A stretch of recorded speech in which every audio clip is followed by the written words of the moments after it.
Hi guys! For today's video ay pupunta tayo sa hilltop dito sa amin sa Montalban, Rizal. So, ito nga pala yung daan papunta doon. So, galing kami ng Robinson, Montalban. So, ayan po yung tulay sa San Jose.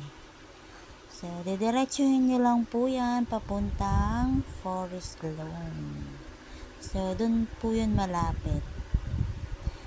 So, nakikita nyo po yung gasolinahan na uno. So, nasa kabila po niyan yung gate na kulay green. So, ayan. Dahil nasa kabila siya, kailangan nating tumawid.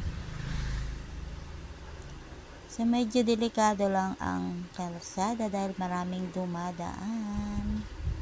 So, medyo paahon nga pala yung kalsada na yan at medyo rough road din.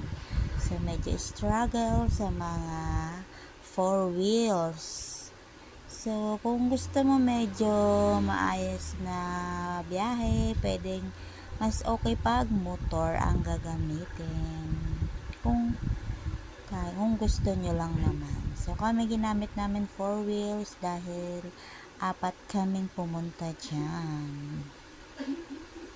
So, may mga naglalakad nga palang mga estudyante dyan, namamasyal. Nilalakad lang nila yan paakyat, papunta doon sa pupuntahan namin.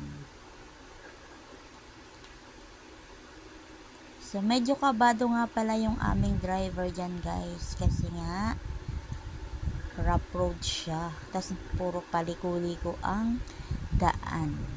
Tapos, parang one way lang siya. Yung hindi pwedeng magkasalubong pag 4 wheels. Kasi masyadong maliit yung kalsada.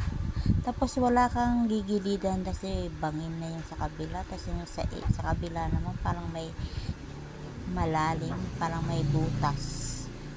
So, ayan, makikita nyo naman yung mga puno. Ayan, habang paahon kami, nakita namin yung mga puno. So, ayun, nakita nyo yung pangalan, yung Hilltop Garden sa Montalban. So, pagdating naman dyan, sa may, pangalan niya, meron na kayong dadaanan naman na semento ang daan. Kasi nga, yung parang patwalk na hinati sa dalawa. Pagdating na pala namin dyan, ay meron kaming nakasalubong na maliit na sasakyan. So, ayan, yung kotse na yan. Buti na lang yung part na yan ay meron kang gigilidan talaga. So, ayan. Kaya pwede ang magkasalubong dyan.